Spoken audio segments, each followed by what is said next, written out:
देखो सिलेबस देख लो, देखो जरा। Item number 1 done, theories IP done, international conventions done, copyright and neighbouring rights, subject matters involving exception infringement done. ठीक है जी, आज हम करते हैं law of patent, law of trademark, और ये बेसिकली कोशिश ये रहेगी कि 8 तक तुम्हारा निपटवा दूँ। ठीक है ना। चलो लॉ ऑफ पेटेंट पे आ जाओ। मैंने बेसिकली एक पेटेंट का एक्ट खोल लिया है, जिसकी जरूरत पड़ेगी तो हम निपटा लेंगे। देखो इसमें क्या क्या करना है। लॉ पेटेंट में लॉ पेटेंट समझना है, पेटेंटेबिलिटी समझना है, procedure for grant of patent समझना है, limitations, exceptions, infringement and remedies. ठीक है। चलो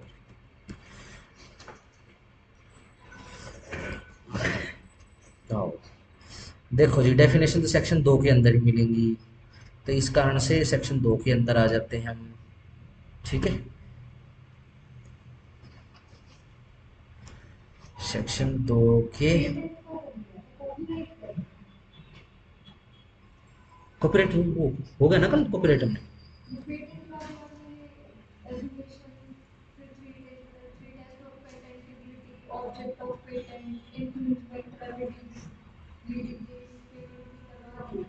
ये इकट्ठा ही है क्या?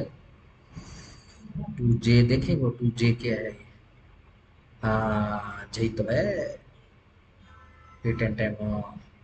चलो कोई बात नहीं, दोबारा से देख लेंगे। लो पेटेंट कितने में था पेटेंट, चलो। JKL,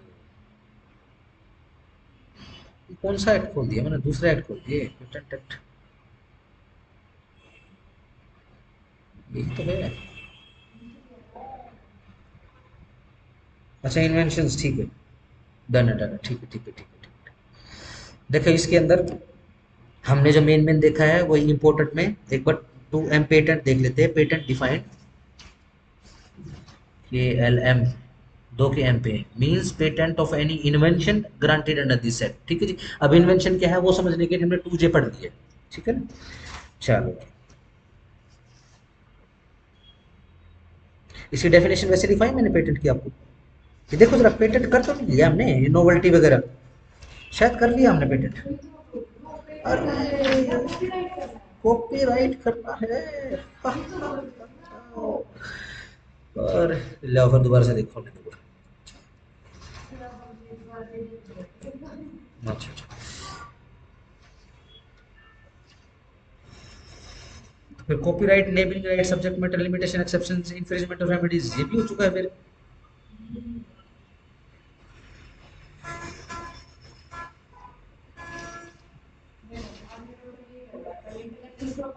हाँ अच्छा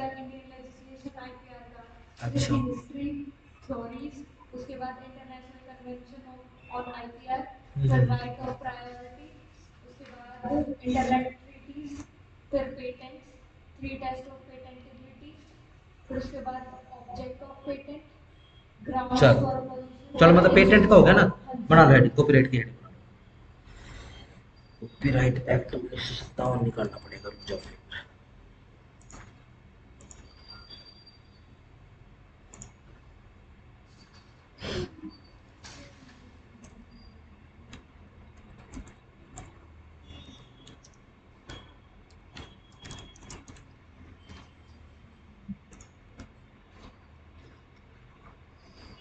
PDF हो जाए इसका।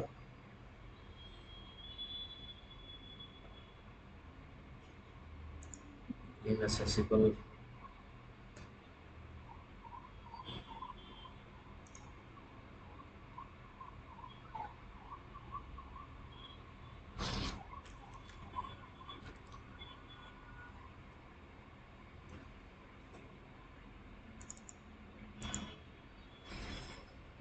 चलो जी, आओ जरा, मैंने कॉपी का दबा दिया, ठीक है।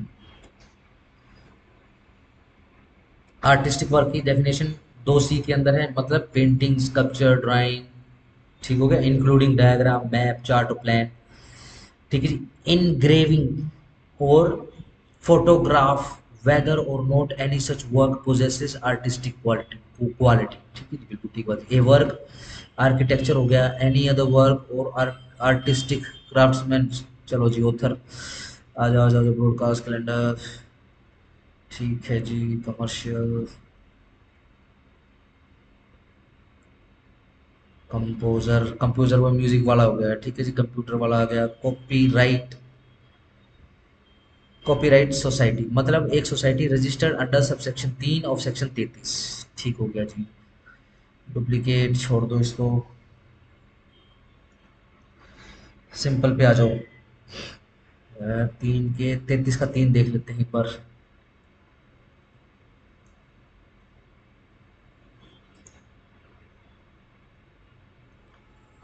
सेक्शन 33 देख लो।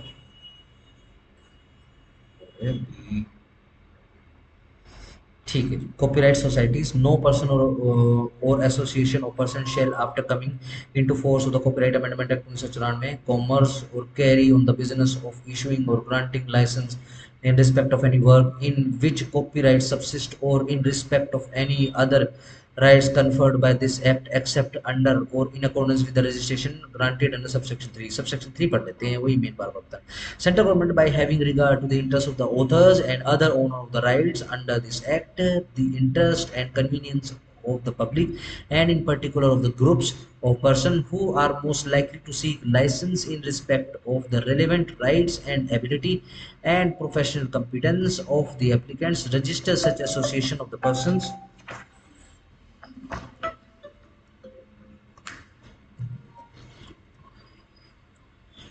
who are most likely to seek license in respect to the relevant rights and liabilities and professionals competence of the applicants, register such association of the person as a copyright society। बिल्कुल, copyright as a copyright society जो है इनके यहाँ पर register करना पड़ता है, बस इतना कर लो, ठीक है जी, सिंपल लिखो।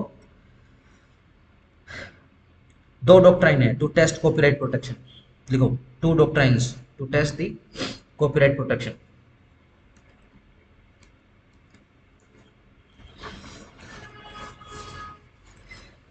पहला डॉक्ट्राइन लिखो, sweat of brow doctrine, sweat SWEAT, sweat of brow BROW doctrine,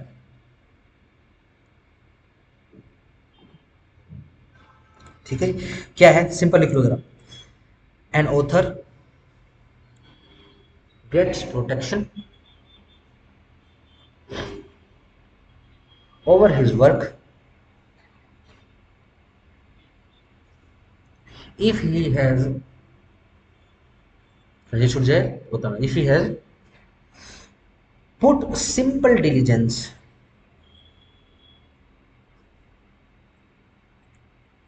in the creation of work, creation of work, creation of the work, comma, substantial creativity,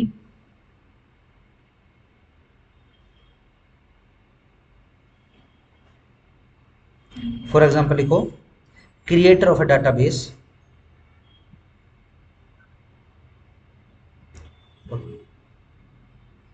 और टेलीफोनिक डायरेक्टरी,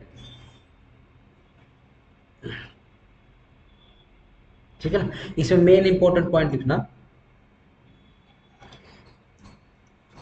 अपनी लैंग्वेज लिखो, इसमें originality check नहीं करी जाती, ये original काम है क्या उसका, जैसे कि मान लो टेलीफोन डायरेक्टरी बनानी है, तो टेलीफोन के नंबर बांटने का तो काम टेलीफोन डिपार्टमेंट ने कर रखा है, जिसने डायरेक्टरी छपवाई है उसने तो बस वो डाटा निकाल के डायरेक्टरी छपवा दी बस, है ना। क्रिएटिव जैसा कुछ नहीं है डायरेक्टरी डायरेक्टरी छपवाने, ठीक है ना। हाँ बस वैसे स्वेट पसीना बहा रहा है, ठीक हो गया। दूसरा डॉक्टर लिखो,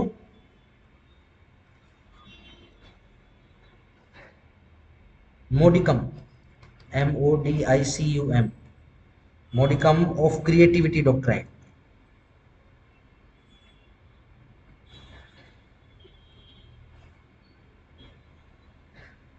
ठीक है जी। लिखो, इन दिस डॉक्ट्राइन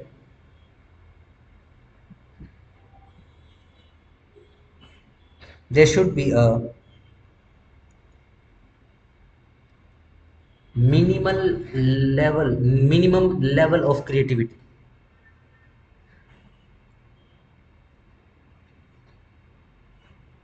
थोड़ी बहुत क्रिएटिविटी दिखानी पड़ेगी। नेक्स्ट पॉइंट में लिख लेना, ये कंप्लीटली जो स्वेट डॉक्ट्राइन है ना उसको कंप्लीटली निगेट कर रहा है,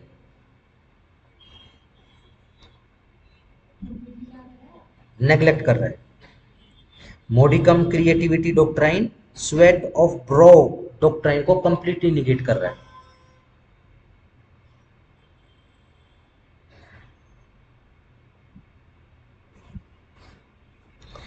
इस पे केस लो लिखो, मोडिकम पे लिखो केस लो, R G Anand, R for Rajasthan, J for Gujarat, Anand, R G Anand versus Deluxe, Deluxe films,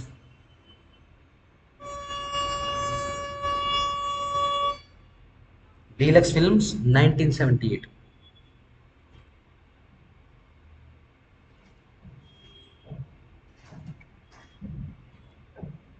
अच्छा देखो जरा क्या क्या चीज कॉपीराइट होती है, what could be protected under copyright, heading बना लो, या फिर subject matter of copyright, simple subject matters बस।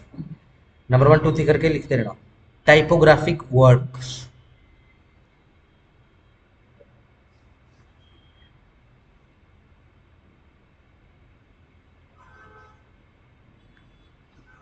Number 2 literary work, LITERARY, literary work. Number 3 dramatic work, है ना, ड्रामा लिखते हैं ना, नाटक वगैरह लिखे जाते हैं, dramatic work. Musical works, next artistic works, next films, next sound recordings, last लिखो ब्रॉडकास्ट्स।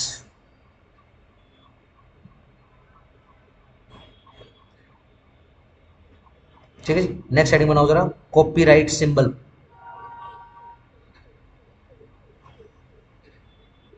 1952 में इंट्रोड्यूस किया गया कंसेप्ट,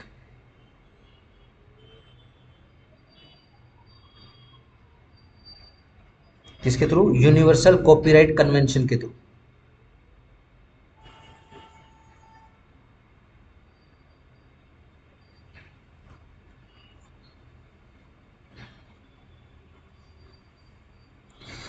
चलो जी, मीनिंग लिख लो कॉपीराइट का, नहीं नहीं, मीनिंग लिखो कॉपीराइट का।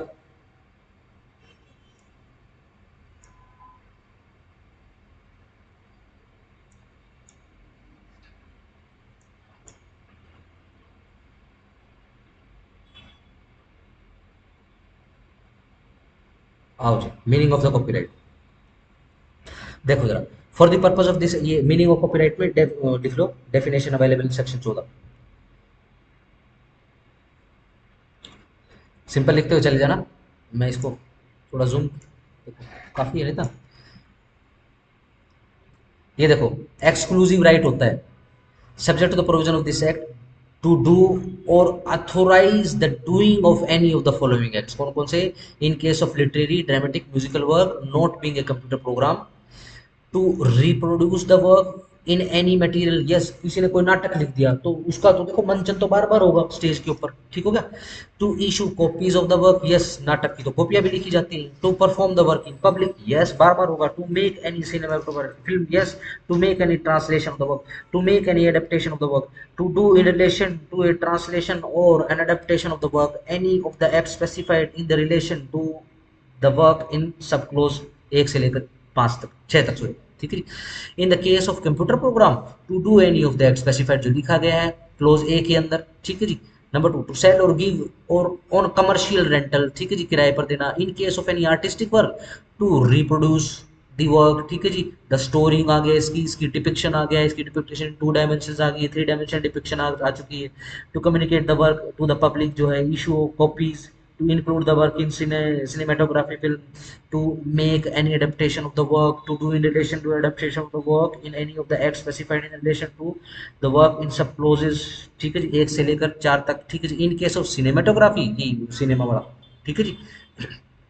कॉपी बनाना फिल्म की, इंक्लूडिंग फोटोग्राफ्स निकालना, इमेज निकालना, forming part thereof storing करना इनकी, टू सेल की ऑन एनी कमर्शियल रेंटल की बेच देते हैं, जैसे मूवी बना के प्रोडक्शन का काम होता है।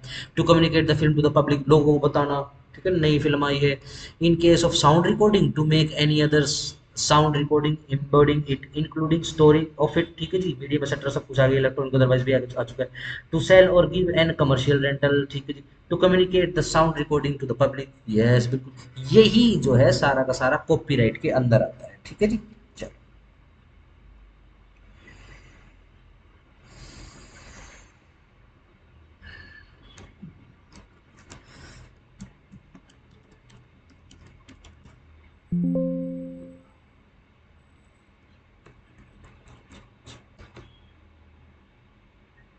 कमाल हो गया, हेडिंग बनाओ, चलो लिखो neighbouring rights.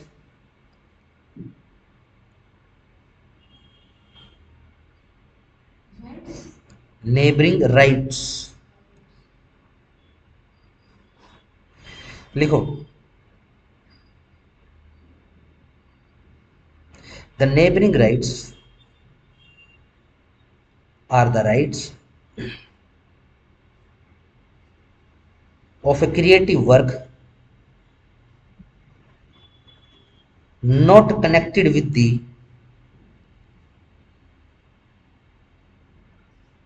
work's actual author,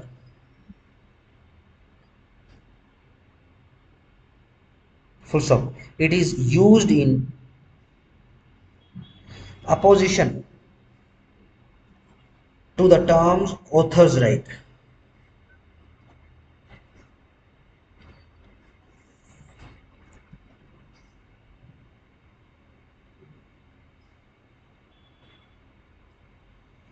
ठीक है जी। बेसिकली क्या है, जैसे अगर मैं सिनेमा की आपको उसमें बताऊं, देखो एक वो बंदा है जिसकी वो कहानी है, ठीक हो गया, एक वो बंदा है जो प्रोड्यूस कर रहा है, एक वो है कैमरामैन, क्या क्या बोलते हैं, कैमरामैन सिनेमेटोग्राफर है, ठीक है जी। एक प्रोड्यूस कर रहा है, एक डायरेक्टर है, किसकी है कहानी, नेबरिंग राइट्स पर चलता है, ठीक है ना। इसका बेस्ट एग्जांपल है, सिंपल हेडिंग बना लो, types of rights in copyrights.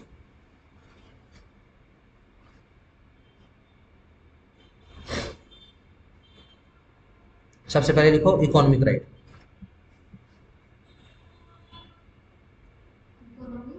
Economic right, मान लो जैसे एक मूवी बना दी, अब इकोनॉमिक राइट, किसको पैसा मिलता है इस मूवी से,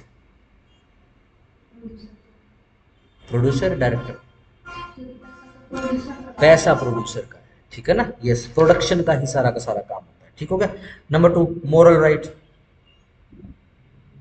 जैसे क्रेडिट दे देते ना कि फलाने आदमी की कहानी है, ठीक है ना, ये लिख लो जरा, हाँ मोरल में लिख लो, right to be identified as the creator.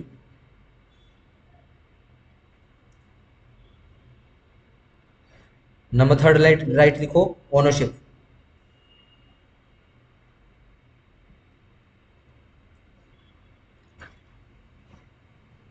जो भी उसका मालिक है,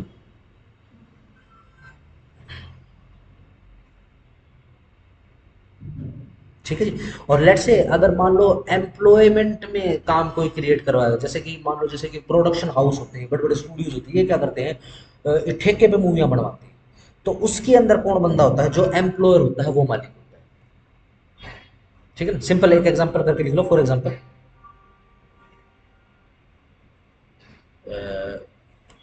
ऑथर या फिर original creator of the movie,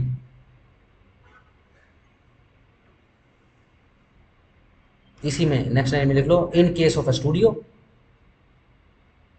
the employer shall be the owner.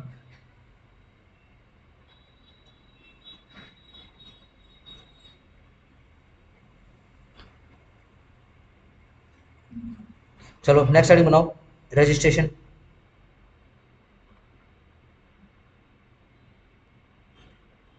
सबसे पहले लाइन लिख लो, registration of copyright is not compulsory.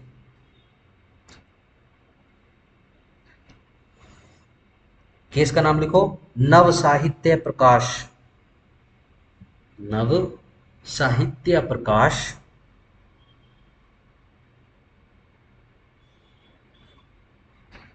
And others versus Anand Kumar and others.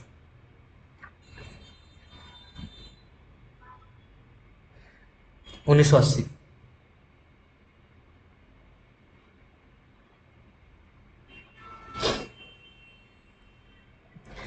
इसके अलावा इसके अंदर देख लेते हैं हम।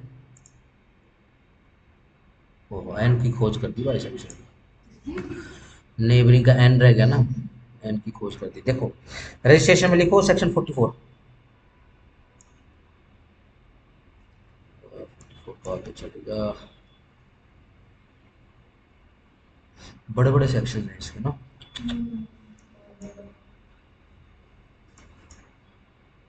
भाई साहब आके ये लो जी, 44 रजिस्ट्रार, रजिस्टर ऑफ कॉपीराइट। ठीक है जी, सेक्शन इसको लिख लेना। यानी रजिस्ट्रार जो रहेगा कॉपीराइट का, वो एक रजिस्टर मेंटेन करके रखेगा। ठीक है जी, सेक्शन 45 में है एंट्रीज, उसके अंदर जो है सेक्शन 45 के अकॉर्डिंग करी जाएगी। ठीक है जी, और इंडेक्स वगैरह प्रिपेयर करा जाएगा 46 के अकॉर्डिंग। ठीक है जी, फॉर्म वगैरह इंस्पेक्शन वगैरह वो 47 के अकॉर्डिंग होगा। ठीक है जी, 48 को स्टार लगा के लिख लेना। ये जो कॉपीराइट्स होते हैं, ठीक है ना, ये प्राइमा फेसाई एविडेंस होते हैं किसी पर्टिकुलर केस के अंदर।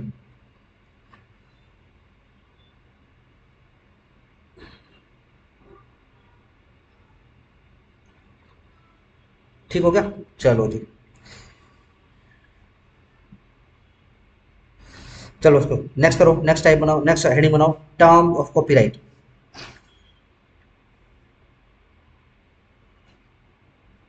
देखो लिखो TRIPS, कैप्स में लिखना।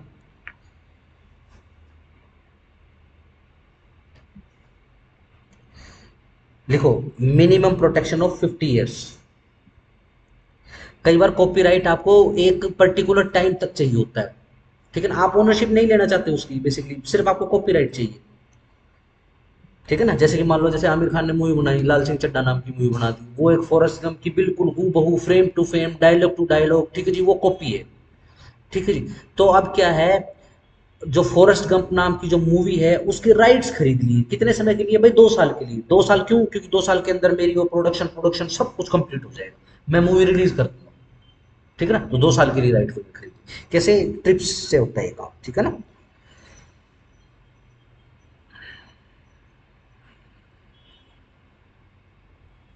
आओ जी, सेक्शन 22 से लेकर 29 में टर्म्स पढ़ लेते हैं।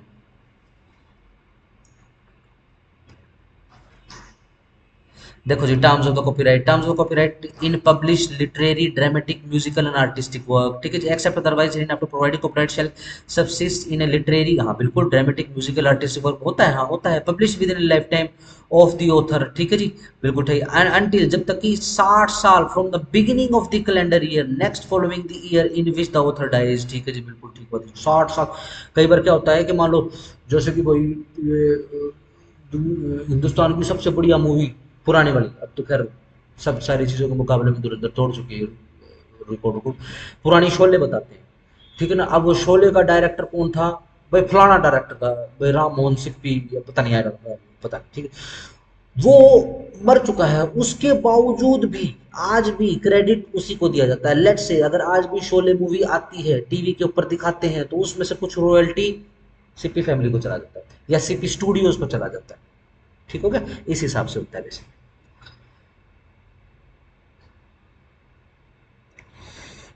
और पे आ जाओ, ड्रामेटिक वर्क पे आ गया, म्यूजिकल आर्टिस्टिक वर्क पे आ गया। हाँ बिल्कुल, बिल्कुल है, ये जाता रहता है। इंडिया के बारे में या बॉलीवुड के बारे में एक कहावत मशहूर थी कि इंडिया के अंदर कोई भी मूवी फ्लॉप होती ही नहीं। ठीक है, एक मूवी सूर्यवंशम देखी, ठीक है, वो थिएटर में नहीं चली, लेकिन वो कौन सी सेट मैक्स आता है, वो सेट मैक्स चैनल, पता नहीं कौन सा, मैक्स मैक्स करके, सोनी मैक्स, वो हर हफ्ते पीटता है। अब क्या है कि जितनी लागत होगी तो उसकी लागत भी कंप्लीट हुए सालों गुजर चुके हैं। अब क्या है कि क्योंकि ब्रॉडकास्ट हो रहा है, लोग देखते हैं, अब लोगों को भी पसंद आने लगी। कुछ और नहीं तो सूर्यवंशम, जहाँ पे वो सूर्यवंशी जो होता है वो अमिताभ बच्चन ले उल्टियां ही करता रहता है, बड़ा बड़ा करता ही रहता है। ठीक है ना, अब सीधी सी बात हो गया है वो, क्या बताएं हम। ठीक है ना, तो ये क्या है, ये रॉयल्टी जा रही है, ये भी राइट्स है, ये टर्म्स है कॉपीराइट। ठीक है जी, फोटोग्राफ्स एक्सेट्रा के लिए यूज होगा। आओ जरा लाइसेंस एंड एग्रीमेंट्स, पोस्टमस वर्क, ये मृत्यु के बाद का जो वर्क रहेगा, ठीक है ना, इसका है कोई खास काम नहीं है। ठीक है जी, terms of copyright cinematography sound recording में अपना गवर्नमेंट वर्क्स के ऊपर। ठीक है जी, terms copyright work in public undertaking, सिर्फ सिर्फ डायरेक्ट सेक्शन नंबर आएगा। Terms of copyright in work of international organization. ठीक है जी, सीधा लाइसेंस पे आ जाओ, लाइसेंस की हेडिंग बना लो। ये लिख लो जरा, सेक्शन 22 से लेकर 29, ये देख लेना एक बार।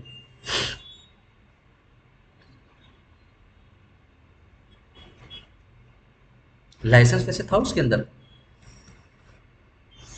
कॉपीराइट कर रहे हैं ना, subject matter limitation exceptions infringement, छोड़ दो फिर ये लाइसेंस, छोड़ दो इसको, लाइसेंस को छोड़ देते हैं।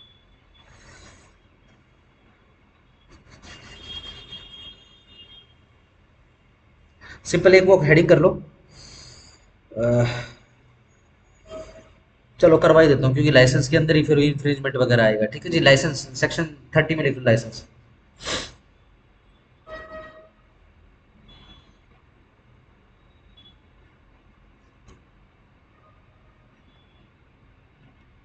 ठीक है जी, नेक्स्ट हेडिंग बना लो असाइनमेंट। लाइसेंस में सेक्शन 30-31 लिख लेना।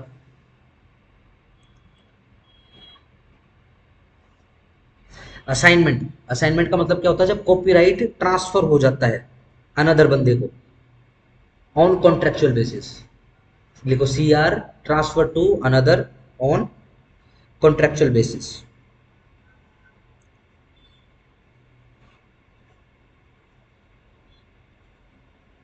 ठीक है ना, बहुत फेमस केस है, J K Rowling and Harry Potter, Harry Potter.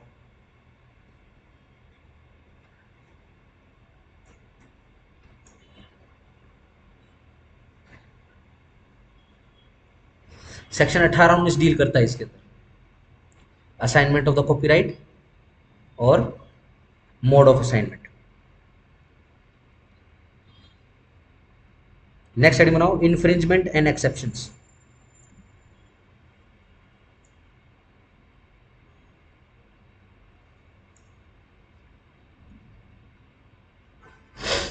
देखो इसके अंदर है chapter 11 section 51, when copyright infringed. Simple number 1 करके लिखो, unauthorised use of work. Number 2, unauthorised reproduction without permission of copyright holder.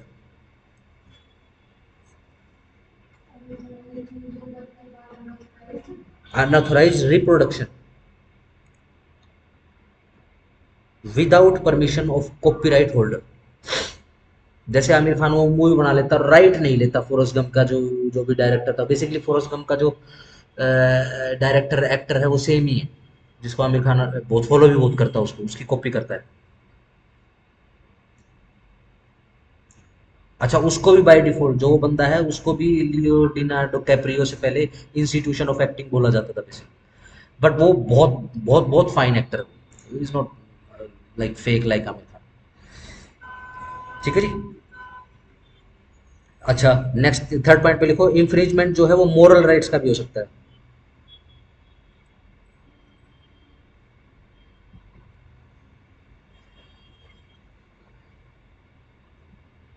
ठीक है ना, बट एक्सेप्शन लिख लो इसकी, एक्सेप्शन की छोटी सी हेडिंग बना लो, पब्लिक डोमेन वर्क में यूज करी जा सकती है। लेट्स से हॉलीवुड ने कोई बढ़िया मूवी बना दी, ठीक है, जब वो कॉपी करनी है, यहाँ पर एक पब्लिक डोमेन में मूवी बना दी सरकार ने, भाई लोगों को जागरूक करना है।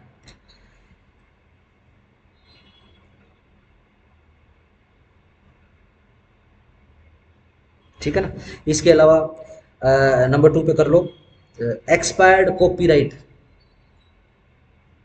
का यूज करके प्रोडक्शन या फिर उसका यूज हो गया। नंबर 3 कर लो, ऑर्फन वर्क है, बनाई तो है किसी ने लेकिन किसी ने उसका क्रेडिट ही नहीं लिया, रजिस्टर करा ही नहीं। अब नेक्स्ट नंबर कौन सा है 4 लिखो, परमिशन लेके। 5 पे लिखो, 5 पे स्टार लगा लेना, fair use doctrine. Fair use doctrine basically क्या होता है, हेडिंग बना लो इसको अंडरलाइन कर लो, फेयर यूज डॉक्ट्राइन, सिर्फ फेयर यूज डॉक्ट्राइन नहीं, इसको अंडरलाइन कर लो, इसको लिखो, use for educational and non commercial purposes with certain restrictions.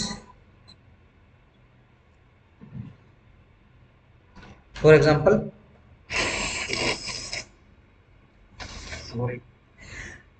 review, research, teaching, parody, etc. Teaching के पर्पज से पैरोडी, PAROD भाई, पैरोडी क्या होती है पता है? जैसे क्या होता है, अब तो खैर बॉलीवुड ने बंद कर दिया है, पहले तो क्या होता था कि जैसे कोई बहुत फेमस गाना है उसके ऊपर कोई कॉमेडी गाना बना दिया।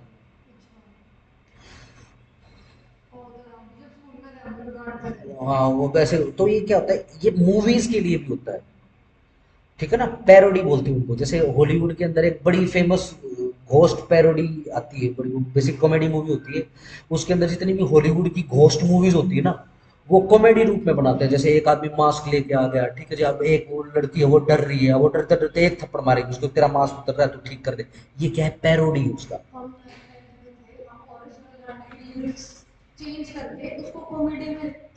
हाँ हाँ, अगर ये थोड़ा सा सिस्टमेटिक ढंग से हो रहा है तो उसको पैरोडी बोल सकते हैं।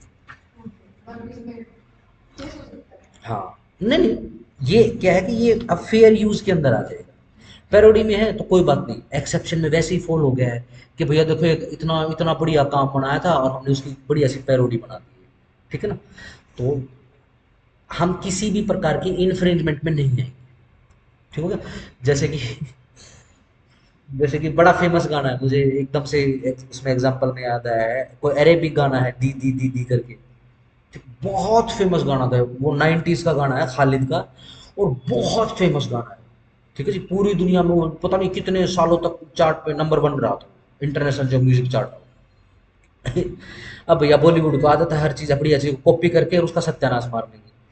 तो ऋषि कपूर उसके अंदर मेन लीड बना हुआ था, पता नहीं 50-60 साल का था वो, 50 साल का था, पता नहीं कितने साल का, छोटा सा बच्चा बना हुआ था, और उसके पिताजी जो है अनुपम खेर बना हुआ था। अब वो कहे गाना गा रहे हैं कि लड़कियों से ना कभी मिलो तुम, लड़कियां तो है पराई, मतलब उसकी उस गाने की पैरोडी कर रखी, लड़की लड़की लड़की लड़कियों को जो मिलेगा वो नर्क में जाएगा, भोगेगा वो दुख और छुरियां खंजर खाएगा, ऐसे वो पैरोडी सा गाना बना रखा था, ठीक है। तो अब वो पैरोडी के अंदर आ गए। मान लो कल को कोई बोले कि इसने मेरे गाने की लिरिक्स चुरा ली है, लिरिक्स तो चुरा रखी बट ये पैरोडी है, ठीक है ना। या फिर लेट से आपने दूसरे का काम चुरा लिया है लेकिन एजुकेशन पर्पज से और कमर्शियल पर्पज का यूज नहीं कर रहे, आप उससे पैसे नहीं कमाओगे, समाज को जागरूक करोगे, ठीक है हो जाएगा। हाँ, पैरोडी में अगर पैरोडी की डेफिनेशन में आ गए, ठीक है ना। नहीं नहीं, हाँ हाँ बिल्कुल, बट ये ध्यान रखना, ये पैरोडी की डेफिनेशन में आए, ये तो बच्चे अपने एंटरटेनमेंट के लिए कर रहे हैं, ये पैरोडी नहीं है। पैरोडी तो वो है कि जैसे मान लो कोई मूवी है, अगर उसकी पैरोडी बनानी तो वो मूवी की फॉर्म में ही होगी। हाँ, बिगाड़ते हैं करते हैं, ठीक है ना, वो पैरोडी नहीं है। कोई आर्टिस्टिक वर्क है वो उसी लेवल का आर्टिस्टिक वर्क हो, लेकिन वो मेन ओरिजिनल हो गया, ये पैरोडी है। या फिर मान लो एक हॉलीवुड ने मूवी बना ली, कोई साइंस फिक्शन मूवी बना दिया, बॉलीवुड वालों को समझ में नहीं आया, उन्होंने क्या करा, वही मूवी को कॉपी निकाल कर ये बोल दिया ये बच्चों की पढ़ाई में काम आएगा, ये फ्री, ठीक है, ये इस हिसाब से हो जाएगा, तो इन्फ्रिंजमेंट नहीं माना जाएगा इसका, ठीक है ना। इसको बोलते हैं फेयर यूज डॉक्ट्राइन। ये कहाँ लिखा है? यह लिखा है सेक्शन 52 के अंदर,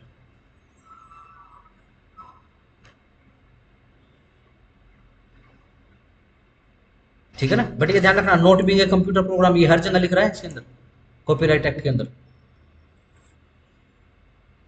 ठीक है जी। चलो लास्ट हेडिंग बनाओ, रेमेडीज।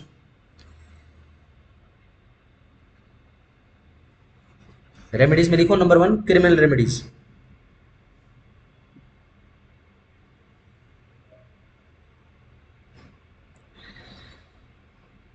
सेक्शन 63 से 69 कर लो,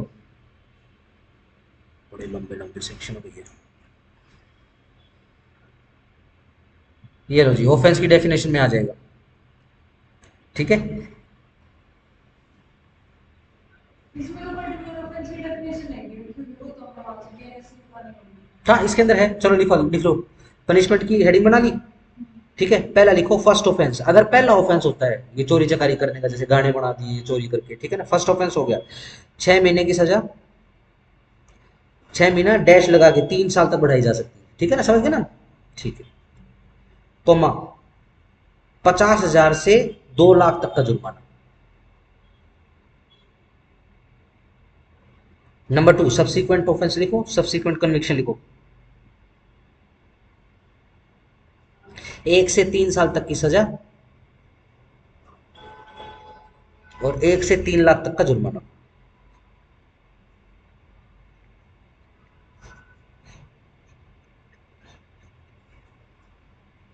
ठीक है जी, ध्यान रखो, कोग्निजेबल ऑफेंस बोला गया है सेक्शन 63 69, ये देख लिया, 63 से लेकर 69 तक है कोग्निजेबल ऑफेंस बोला है। कॉग्निजेबल ऑफेंस कौन सा? ठीक है, सीधी सिंपल सी बात है, जिसके अंदर inspector, sub inspector and above है लिखा हुआ है, ठीक है, जो विदाउट वारंट जो है अरेस्ट करेगा। सर अगर एग्जाम में डायरेक्टली पूछ दिया जाए कि ऑफेंस को कहाँ डिफाइन किया गया है तो हमको बीएनएस वाले करना है। ऑफेंस देखो ये रहा, यहाँ है उसमें पर्टिकुलरली नहीं लिखा है कि भाई हम इसमें से पूछ रहे हैं कॉपीराइट में से, खाली ये पूछ लिया कि ऑफेंस की डेफिनेशन क्या है, तो हम खालिश बीएनएस ऑफेंस की वाले डेफिनेशन। डालेंगे ये वाले। हाँ, तुम्हारा तुम्हारा तो बेसिकली उसका है, तो फिर ऑफेंस पर उस पे लगाओगे, पनिशमेंट पे लगाओगे बीएनएस वाली। और अगर ये पर्टिकुलर कॉपीराइट मेंशन कर दिया जाए तो 63। यस, तो 63 से लेकर 69 तक। नेक्स्ट नेक्स्ट में हेडिंग बनाओ जरा, सिविल रेमेडीज। इससे पहले वाला चैप्टर, ये कौन सा चैप्टर था? ये चैप्टर था 13, चैप्टर 12, सिविल रेमेडीज, सेक्शन 54 से लेकर 62। सिविल रेमेडीज में फिर वही आ गई, इंजंक्शन आ गई हैं।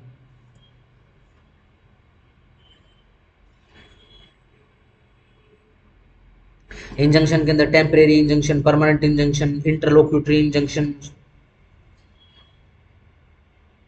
ऑर्डर 39 सीपीसी इंक्लूड करो, लिखो।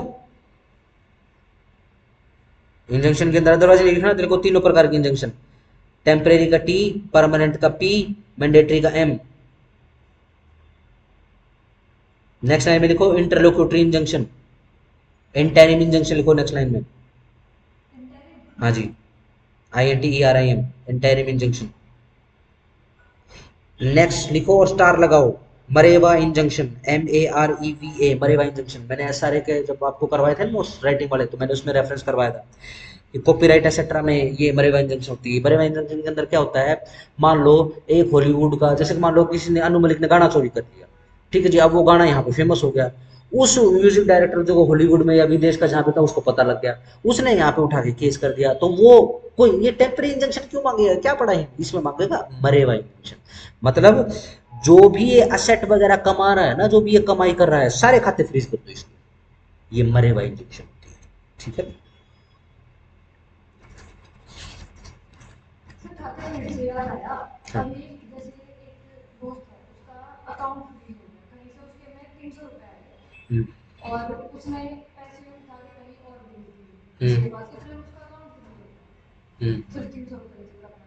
और उसने मतलब जैसे बैंक में गया वो, तो वहां वो बोले कि ये साइबर वाले करेंगे इसको, तो वो हम्म, साइबर वाले बोलेंगे ना तब अनफ्रीज होगा, हम्म। कैसे होगा ये? आओ लिखो नेक्स्ट हेडिंग बनाओ, John Doe order, JOHN, John DOI, DOI या फिर DOE करके, ठीक है ना, ऑर्डर। ये बेसिकली क्या होता है, जब मान लो इनफ्रिंज करने वाले का पता ही ना हो कौन है, तो जहां जहां जिस खाते से पैसा निकला वो सीज, जिस खाते में पैसा गया वो सीज, सब सीज हो जाएगा, बाद में पता लगाएंगे। ये होता है जॉन डीओ ऑर्डर। ठीक है जी, लिख लो, when the person committing the breach is not known.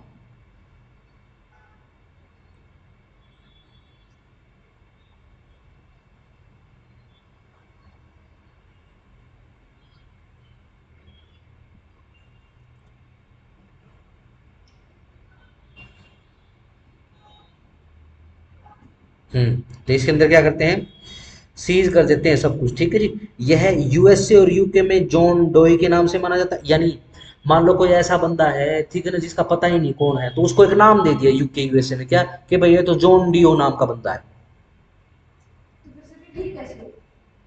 तो सीज कर देगा ना सब कुछ। बाद में जब इन्वेस्टिगेशन पता लगेगी, जब पता लगेगा तो पैसा मंगवा लेगा वापस। ध्यान रखना, मान लो आपने फेक करके मेरे अकाउंट से पैसा मैंने आपको डाल दिया, ठीक है जी, मेरा भी खाता सीज होगा और आपका भी खाता सीज होगा। अब जैसे हमारा खाता सीज हो गया तो हमें अब दोबारा से वो करवाना है, अब चाहे वो आप पहले कौन हो? आप फ्रॉड करने वाले हो। मैं कौन हूँ? मैं विक्टिम हूँ, ठीक है ना। मैं तो क्या करूंगा, साइबर के अंदर मैंने अपनी कंप्लेंट लिखवा दी, ठीक है जी। अब वो क्या करेंगे, मी अर्जुन का प्रोसीजर उसके हिसाब से एक बार तो खाता सीज कर देंगे। खाता सीज करने के बाद जब इन्वेस्टिगेशन आगे बढ़ेगी और जब मेरी तरफ से एप्लीकेशन जाएगी, मेरे खाते को डी सीज कर दिया जाएगा। आपका कब सीज होएगा? आपके जब अगेंस्ट में जो भी चलान चुलून जो भी कुछ पेश आना है, ठीक है ना, वो आ जाए, क्लोजर रिपोर्ट आनी क्लोजर आ जाए, चलान आना चलाना जाए, कोर्ट का जो आदेश आएगा उसके ऊपर। सिर्फ नाम के ऊपर आपने वो करना, जॉन डीओ एक नाम बता दिया गया है, ठीक है ना। जैसे कि भाई, जैसे क्रिमिनल केस होता है कि भाई फलाना वर्सेस अनाम के नाम से केस है, ठीक है, तो यहाँ पे अनाम बोल देते हैं। वहां पे पर्टिकुलर कॉपीराइट के केस के लिए जॉन डीओ बोल देते हैं। यहाँ पर अशोक कुमार बोल देते हैं इंडिया के अंदर। जॉन डीओ को डैश करके अंडरलाइन करके in India Ashok Kumar.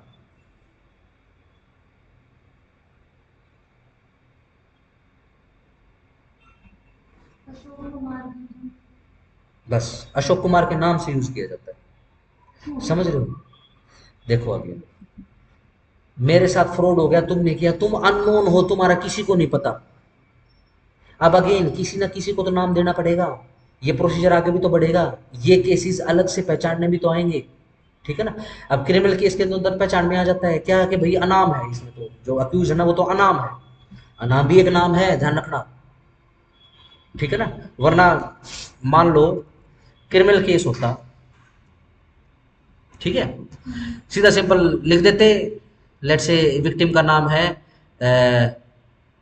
Rekha Kumari versus 1 2 3 4 5 6 7 8 भी तो लिख सकते हैं, अल्फा बीटा गामा भी तो लिख सकते हैं, ठीक है ना। ये अनाम क्यों लिख रहे हैं खाली, यही क्यों? ताकि अनाम बोलते ही माइंड में रेफरेंस आ जाए। इसका मतलब ये है कि एफ आई आर कटी है, जो अक्यूज है उसका पता नहीं, उसका नाम पता ना मालूम, ठीक है ना। जब हम कॉपीराइट के केस करते हैं तो ये जो अनजान आदमी होते हैं, इसको यूएसए और यूके के जो कॉपीराइट के जो लॉज हैं उसमें एक नाम दे रखा है जॉन डीओ, समझ गए। इंडिया में ये नाम अशोक कुमार के नाम से। मैं जितने भी अनुभव होंगे सब पे अशोक कुमार यस, लगाएंगे। ठीक हो गया। सिर्फ इतनी सी बात। केस का नाम लिखो इसके ऊपर, ताज टेलीविजन। ताज टेलीविजन वर्सेस रंजन मंडल, 2003। 2002 में फीफा वर्ल्ड कप का अनऑथोराइज टेलीकास्ट कर दिया था। सारे जैसे चैनल का ब्रॉडकास्ट था, अकाउंट का सब कुछ सीज कर दिया था। अकाउंट का मतलब ध्यान रखना, कॉपीराइट के केस में अकाउंट का मतलब सिर्फ पैसे वाले अकाउंट या बैंक अकाउंट का मतलब नहीं है। सब्सक्रिप्शन वाला अकाउंट भी हो सकता है, यूट्यूब यूट्यूब का अकाउंट, फेसबुक अकाउंट, हर प्रकार का अकाउंट है। नेक्स्ट लिखो और स्टार लगाओ। एंटन पिलर ऑर्डर्स, ANTON एंटन, ये भी मैंने SRE में कराया था। पिलर ऑर्डर्स, एंटन पिलर केस कर लो, 1976 में आया था ये।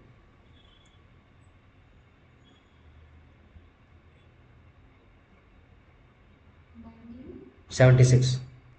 एंटन पिलर ऑर्डर क्या होता है, इसके अंदर बेसिकली क्या होता है, जैसे कॉपीराइट का केस होता है। मान लो हमने गाना बनाया था, हमने मूवी बनाई थी, हमने किताब लिखी थी, उसकी फेक कॉपियां जो है ना वो फलानी बिल्डिंग में फलाने घर के अंदर रखी हुई है। तो अपने को एक स्पेशल ऑर्डर चाहिए सर्च के लिए, स्पेशल केस में सर्च के लिए चाहिए। तो ये जो ऑर्डर रहेगा जिसके अंदर कॉपीराइट्स का इन्फ्रिंजमेंट के लिए किसी एरिया को सर्च करना है, ठीक है ना, और वहां पे जो चीज मिले उसको सीज करना है, क्योंकि सिर्फ सर्च सर्च से काम नहीं चलेगा। अगर सीआरपीसी या बीएनएस के हिसाब से जाओगे तो सर्च अलग से करवाओगे, सीजर का अलग से ऑर्डर लेके आओगे। एंटन पिलर ऑर्डर के अंदर सब कुछ कंपाइल होकर आता है। यह स्पेसिफिक कॉपीराइट इन्फ्रिंज के केस के अंदर करवाया जाता है, ठीक है ना। लिख लो, सर्च ऑर्डर्स होते हैं। To enter the premises of another, to search and remove specified documents or items.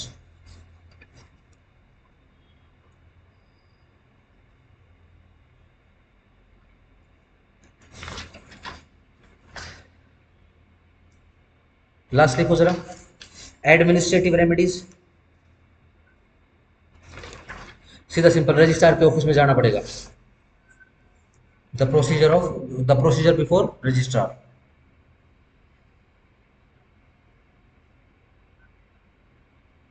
Limitation लिखो, लिमिटेशन की हेडिंग बना के, limitation is equal to 3 years from the date of infringement.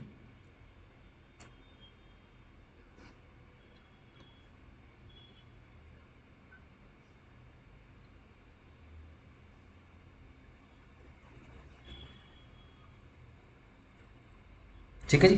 अब हेडिंग बनाओ, copyrights case, simple leading cases के नाम से करो। आरजी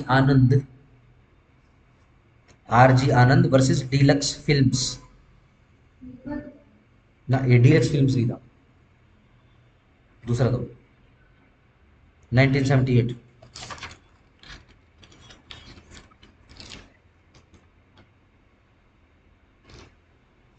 अरे यही था, यही था।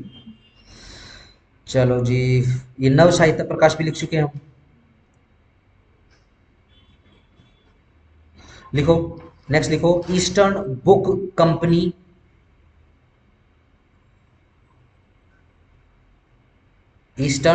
कंपनी एंड अदर्स वर्सेस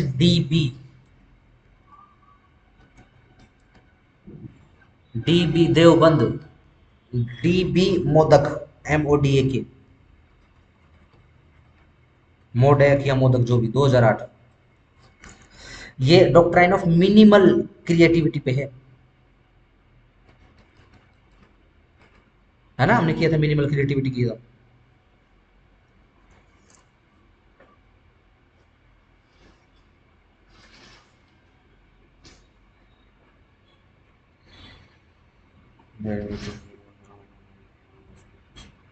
ठीक है जी, नेक्स्ट करो, gramophone company of India limited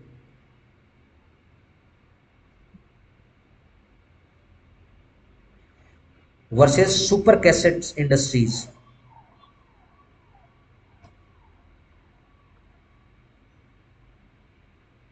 (1996). ये डेरिवेटिव वर्क के ऊपर है। आपने शायद पुराने गाने सुने होंगे, लेकिन वो मोहम्मद रफ़ी की या फिर किशोर कुमार की आवाज में नहीं है, वो अभिजीत भट्टाचार्य या फिर सोनू निगम की आवाज में। तो ये रिमिक्स है, ये डेरिवेटिव वर्क है। ठीक है ना। नेक्स्ट करो, स्टार लगाओ, पेप्सी को INC करके, इंक करके होता है, INC dot, PepsiCo Inc versus Hindustan Coca Cola. हाँ, PepsiCo PEPSICO, PepsiCo Inc versus Hindustan Coca Cola, 2001। Sir ये इंडिया में और बाहर अलग अलग कोका-कोला मिलती है? नहीं, सर फिर के मतलब हाँ वो कोका कोला तो एक ही है, लेकिन वो जो इनके इंग्रेडिएंट्स होते हैं उसमें फर्क है। ठीक है ना, जैसे यहाँ पे बहुत मिट्टी मिलती है। मिट्टी और सर पैकेजिंग में भी फर्क है। बिल्कुल है, क्वालिटी में फर्क होता है,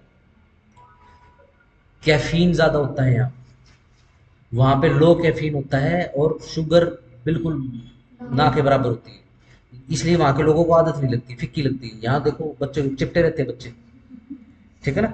ये बेसिकली क्या होता है, स्लोगन्स लिख लो, slogans is a trademark, slogans भी ट्रेडमार्क होते हैं। जैसे कि पेप्सिको का ये जो केस है, क्या है, जैसे पेप्सिको की एक टैगलाइन होती थी, ये दिल मांगे मोर आहा, तो इसकी टैगलाइन चुरा ली कोका कोला ने, पेप्सिको ने उठा के केस कर दिया। जॉन डियो का केस हमने यहाँ पे कर लिया है। फर्स्ट जॉन डियो का केस कौन सा है, ताज टेलीविजन वर्सेस रंजन मंडल। ठीक हो गया। चलो जी, नेक्स्ट अपने को करना है अब ट्रेडमार्क। ट्रेडमार्क का रजिस्ट्रेशन करना है, रजिस्ट्रेशन ट्रेडमार्क करना है, काइंड्स ऑफ ट्रेडमार्क करना है, infringement and passing of remedies करना है। ठीक है जी। ट्रेडमार्क का एक्ट देखो जरा कौन सा है, ट्रेडमार्क एक्ट 1999।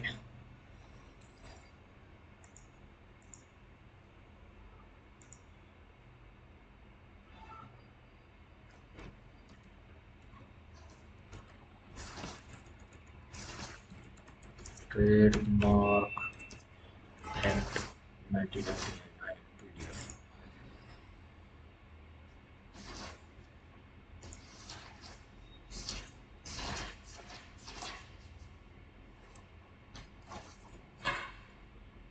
ये 55 पेज का है। चलो जी, ट्रेडमार्क की हेडिंग बना लो। सेक्शन, भाई साहब इसमें तो कमाल किया हुआ है। देखो डेफिनेशन देखना, ये देखो डेफिनेशन देखते चले जाओ। U Z A Z B Z E, देख रहे हो? तो ट्रेडमार्क की डेफिनेशन के लिए आ जाओ जेड बी के ऊपर। ट्रेडमार्क मतलब mark capable of being represented graphically and which is capable of, हाँ सेक्शन 2 का जेड बी, ठीक है ना, which is capable of distinguishing the goods, yes, or services of one person from those of others and may include shape and goods, their packaging and combination of colors etc। ठीक है जी, ये सब कुछ इसी के अंदर ही आ जाएगा।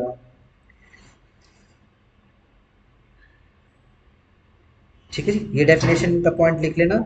ठीक है जी, रिक्वायरमेंट लिख लो, trademark should be distinctive.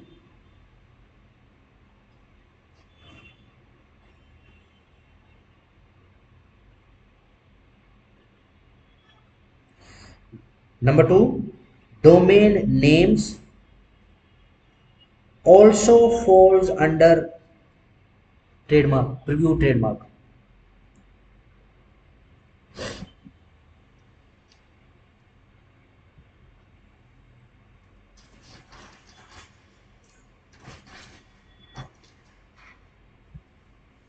Types of trademarks करो जरा, हेडिंग बनाओ टाइप्स ऑफ ट्रेडमार्क। नंबर 1 लिखो वर्ड मार्क्स। आपको उस नाम से पता लग रहा है, वर्ड्स हैं इसके अंदर, वर्ड्स हैं, लेटर्स हैं, न्यूमरस नंबर्स हैं।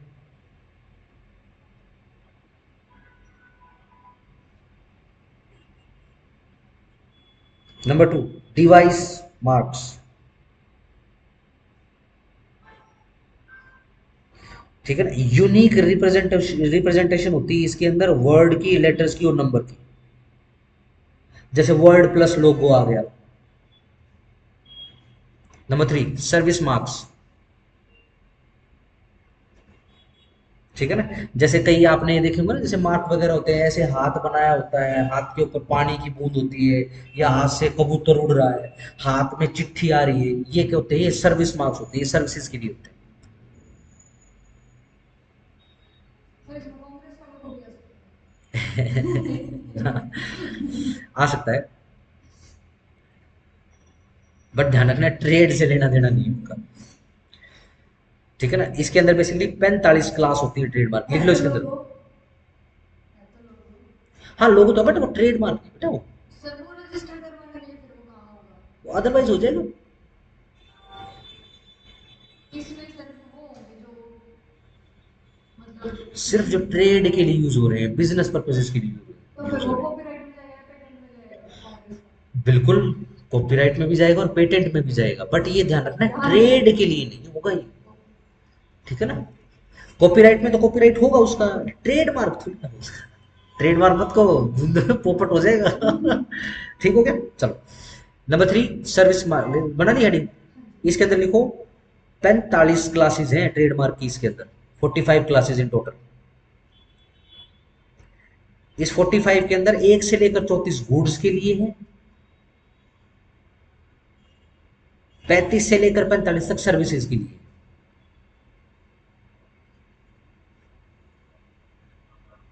ठीक है जी, नंबर 4 लिखो कलेक्टिव मार्क्स। अच्छा, ये जो जैसे मैंने ये क्या होता है, +1 होता है, 1+ का कौन सा फोन होता है पता नहीं, +1 +2 होता है, वन प्लस। 1+ होता है ना। ये 1+ कौन सी कंपनी है? MI है या रियलमी है? ये असल में अलग है ये ना ना कंपनी ना ना ना ना, ये MI से ही रिलेटेड है ये।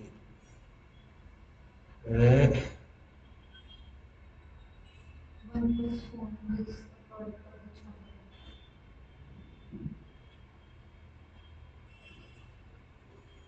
ये ना, ओप्पो हाँ ओप्पो, यस ओप्पो से रिलेटेड है ये।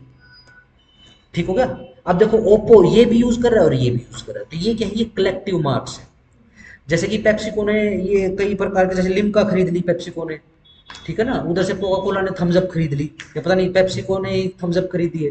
तो अब कलेक्टिव मार्क्स यूज करेंगे। नंबर 5 पे लिखो सर्टिफिकेशन मार्क्स।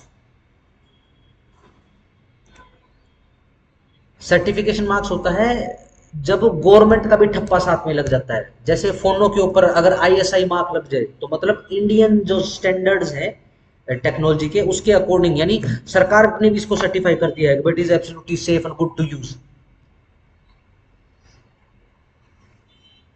नंबर 6 लिखो वेल नोन मार्क्स।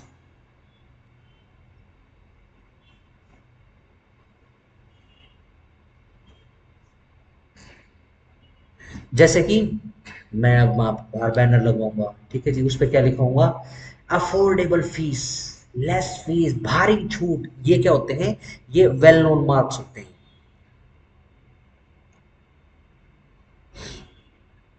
देख लिया। नंबर 7 लिखो अनकन्वेंशनल ट्रेडमार्क्स।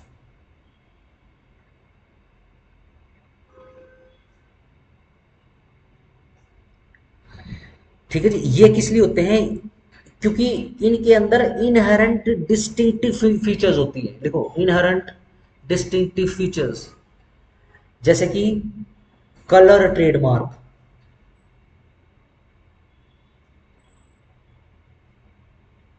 ठीक है ना। अगर मैं क्रॉस बना दूं रेड कलर का, तो क्या मतलब होगा, खतरा, खतरा, क्रॉस क्रॉस क्रॉस, ठीक हो गया। प्लस का निशान वो रेड के ऊपर व्हाइट कलर का होता है, ठीक है ना, यानी जंग के मैदान में ये कौन है, ये डॉक्टर्स है, ये जान बचाने के लिए, ठीक हो गया। ऐसे नंबर 1 लिखा ना, ए करके, एक ABCD या 1 2 3 करके लिख लो, colour trademark. Number 2 sound marks, ठीक है, जैसे कि एयरटेल का AR रहमान ने एक म्यूजिक नोट बनाया था, याद है, बहुत फेमस हुई थी वो ट्यून। मैं पता नहीं गा के तो नहीं बता सकता, देखो एक बार, मैं इधर ही दिखा दूंगा, रुको रुको रुको रुको, इधर ही दिखाऊंगा ताकि सबको दिख जाए। अबे यार,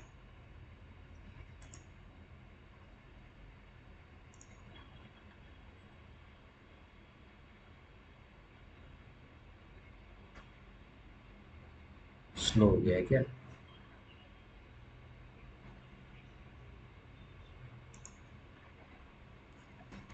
Airtel ringtone original AR Rahman, ये देखना पूरी एक ही ऐसे पूरी की पूरी ऐड बनी थी, है ना, अगर ये आ जाएगी तो बिना ऐड है।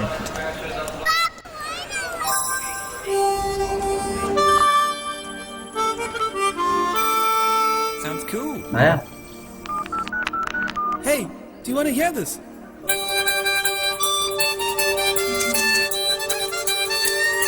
It's nice. You want to add something more?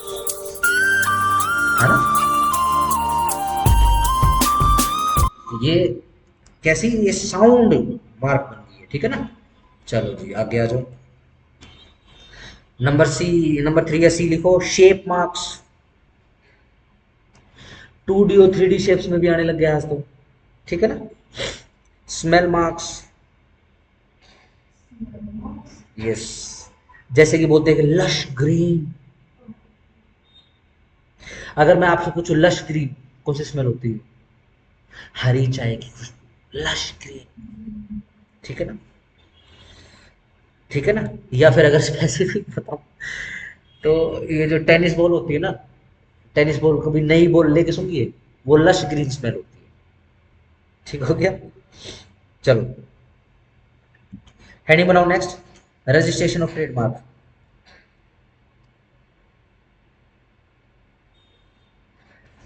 Section 18 से लेकर 33 तक।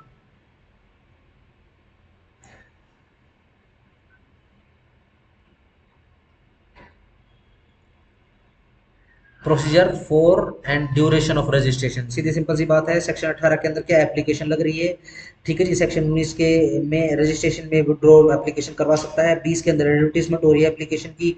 21 के अंदर अपोजिशन की बात देख रहे हैं। 22 के अंदर correction and amendment of the application की बात देख रहे हैं। 23 के अंदर रजिस्ट्रेशन हो रहा है। 23 को जरा लिख लेना।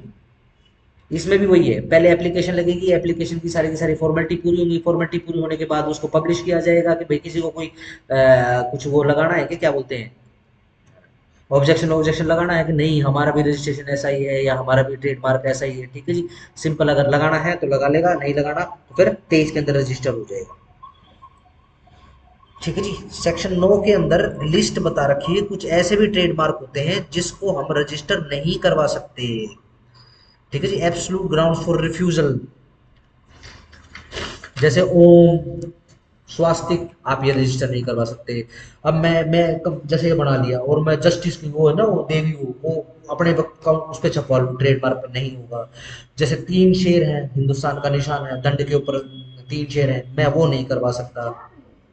4 तो बस दिखते 3, अगर मान लो आपको छापना है ना तो आपको 3 ही दिखाने पड़ेंगे, ठीक है ना। तो ये मार्क नहीं कर सकता मैं, ठीक है जी। मैं सत्यमेव जयते यूज नहीं कर सकता, ठीक है ना। अशोक स्तंभ यूज नहीं कर सकता, अशोक चक्र, सॉरी अशोक स्तंभ तो अशोक चक्र यूज नहीं, लाल किला नहीं यूज कर सकता, ठीक है जी। और जो अपनी जो आर्मी है, जैसे एक आर्मी का जो लोगो होता है, बलिदान, रक्त, रक्त नमक और बलिदान, ऐसे, ठीक है ना, ऐसे तलवार, वो यूज नहीं कर सकता। तो कुछ ऐसी लिस्ट दी गई है इसके अंदर, ठीक हो गया। अच्छा, ऐसे ही लिमिटेशन ऑफ कलर भी दे के रखी हुई है। ट्रेडमार्क में बी लिमिटेड होली और in part of any combination of colours of any such limitation shall be, yes. जैसे कि मैं ब्लू और रेड यूज नहीं कर सकता, पेप्सिको का है, ठीक है। मैं आर्मी ग्रीन यूज नहीं कर सकता, आर्मी का है। ब्लू यूज कर सकता हूं लेकिन वो ब्लू यूज नहीं कर सकता जो एयरफोर्स यूज कर सकती है। मैं व्हाइट यूज कर सकता हूं लेकिन वो वाला व्हाइट यूज नहीं कर सकता जो नेवी यूज करती है, ठीक हो गया। चलो जी, फिर रिलेटिव ग्राउंड्स रिफ्यूजल के सेक्शन 11 के अंदर आ जाएंगे। इसके अंदर सेक्शन 11 के अंदर केस लो लिख लो, मैसर्स हिटाची लिमिटेड,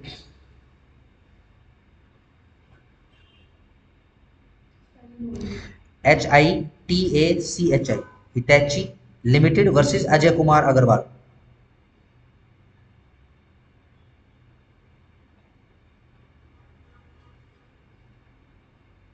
ठीक है जी। अब हिताची की जगह हिताईची रजिस्टर करवा रहे हैं, लिखो हिताईची, HITAISHI, हिताईशी, रिफ्यूज कर दिया।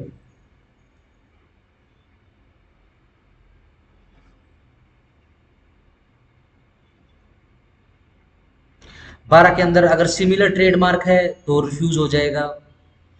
13 के अंदर प्रोहिबिशन है registration of names of chemical elements of international non proprietary names.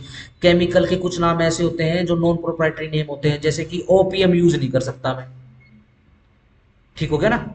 एक पर्टिकुलर बाइनरी या फिर केमिकल कंपाउंडेशन सब्सटेंस है वो यूज नहीं कर सकता, जैसे मैं यूरेनियम 235 यूज नहीं कर सकता अपने नाम में, ठीक है ना। न्यूक्लियर, ठीक है ना, ये यूज नहीं कर सकता मैं। हाइड्रोक्लोरिक एसिड, दम घोटू, मतलब इस हिसाब से मैं यूज नहीं कर सकता। नंबर 14 के अंदर क्या है, use of names and representation of living person and person recently dead.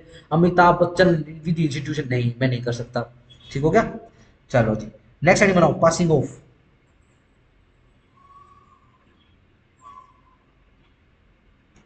आओ जी, कहाँ है पासिंग ऑफ, सेक्शन 27 में पासिंग ऑफ लिखा हुआ है आपका। नहीं नहीं नहीं नहीं नहीं नहीं, चलो पासिंग ऑफ का लिखो। हाँ, सेक्शन 27 के अंडर ही आ जाएगा बेसिकली। ये देखो ये लिखा हुआ फॉर पासिंग ऑफ, ठीक है ना। बट ध्यान रखना डेफिनेशन नहीं है, बस मेंशन है इसका। लिखो जरा पासिंग ऑफ क्या होता है, लिखो it is used to enforce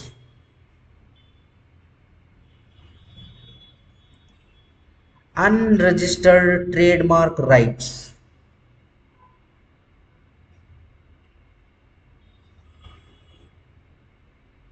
क्या अनरजिस्टर्ड ट्रेडमार्क को एनफोर्स करवाया जा सकता है? यस, एनफोर्स करा सकते हैं, यूज कर सकते हैं। कैसे? पासिंग ऑफ के।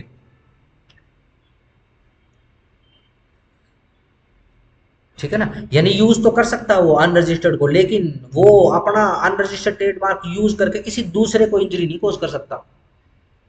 ठीक हो गया? चलो,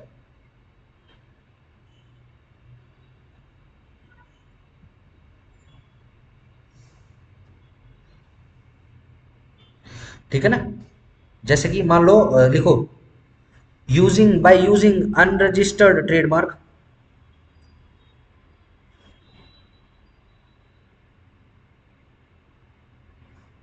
defendant is passing the business of the plaintiff. दो बिंदु डैश लगा के नीचे लिखो नंबर 1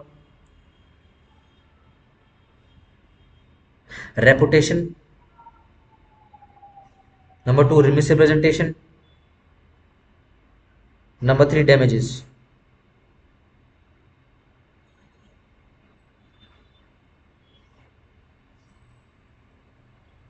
ठीक है ना, इसको तीनों को बोला जाता है क्लासिकल ट्रिनिटी। और किस किस केस की खोज है ये क्लासिकल ट्रिनिटी? केस का नाम लिखो, ट्रिनिटी, TRINITY। जो तीन चीजों का जो मेल हो या फिर कॉम्बिनेशन होता है उसको ट्रिनिटी बोलते हैं। जैसे हमारे यहाँ पे त्रिदेव बोल देते हैं, त्रिमूर्तियां बोल देते हैं, इंग्लिश में इसको, या यूरोपियन कल्चर में इसको ट्रिनिटी बोलते हैं। ठीक है ना।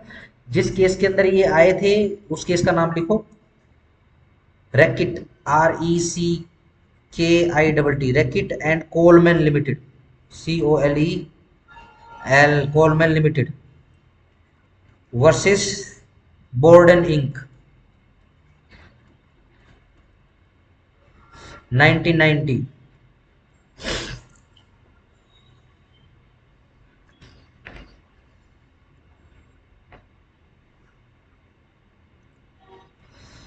जो मॉडर्न एलिमेंट है वो भी लिख लो अब जरा, ये तो क्लासिकल हो गए, अब मॉडर्न एलिमेंट भी लिख लो, modern element of passing off.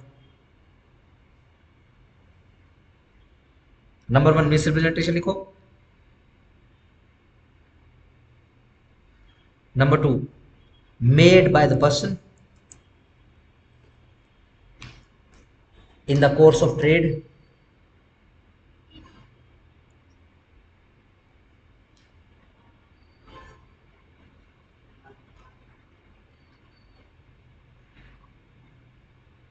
Number 3 to prospective customers,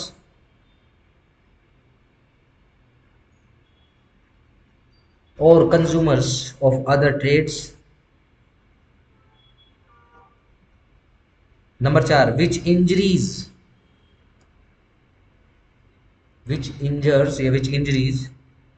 the traders businesses slash goodwill,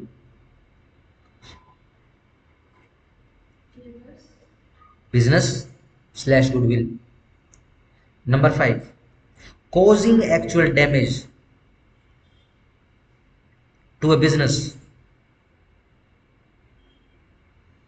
or goodwill.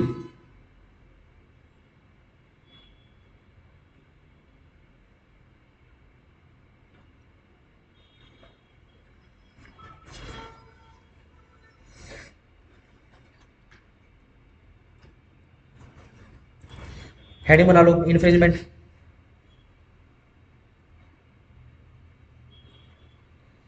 Infringement section 29 और 30 के अंदर डील हो रही है। Infringement of registered trademark section 29 हो गया है।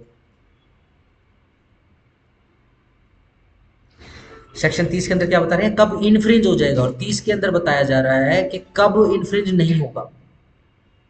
ठीक हो गया?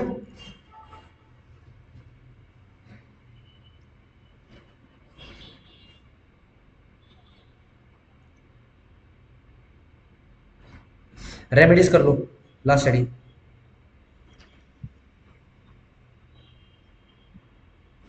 क्रिमिनल रेमेडीज, सेक्शन 103 से 104।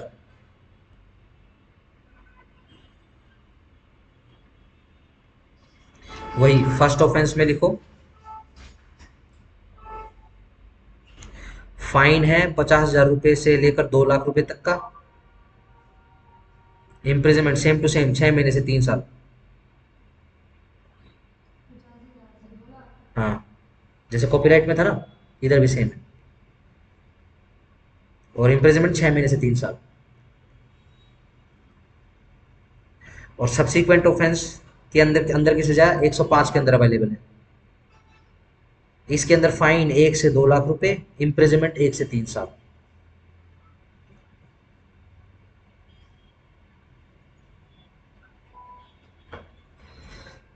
फिर इसके बाद वाइकायरस क्रिमिनल रेमेडीज बता रखी हैं, सॉरी वेरियस क्रिमिनल रेमेडीज, वाइकायरस नहीं है, various criminal remedies, sorry. Section 101 से लेकर 121 तक टोटल ही। नेक्स्ट पे आ जाओ, सिविल रेमेडीज। 135 पे सिविल रेमेडीज।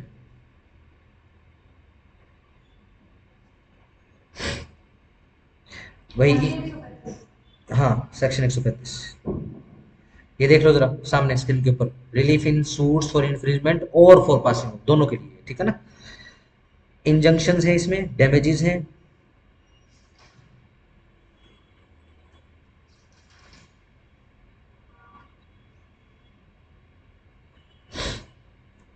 ठीक है जी।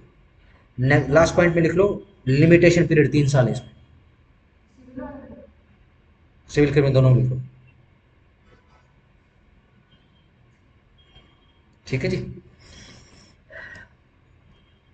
अब आपका रह गया है protection of geographical indication, biodiversity and traditional knowledge, ठीक है जी, ये अलग से एक्ट आएगा। Protection of geographical,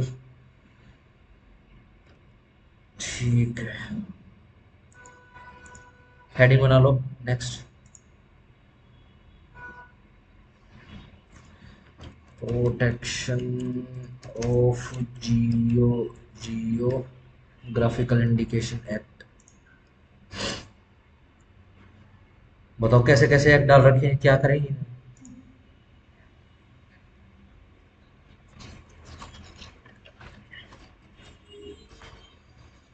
biodiversity knowledge, बनाते रहते हैं आप लोगों को पढ़ना पड़ता है। ऐसे ही होता है। चलो देखो, आपका प्रोटेक्शन ऑफ जियोग्राफिकल इंडिकेशन रह गया, बायोडाइवर्सिटी रह गया, आईटी एक्ट रह गया, साइबर क्राइम, ये चार आपका ये कल करा, ठीक है ना। ये कल आपकी ये वाली भी पूरी हो जाएगी, ठीक है ना। इस हफ्ते कर लो इसको कंप्लीट।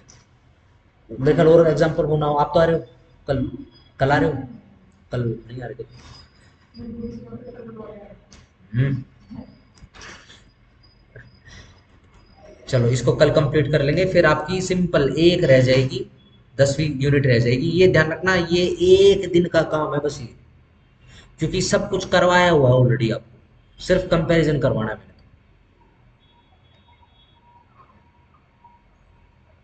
ठीक हो गया, चलो सी यू टुमारो।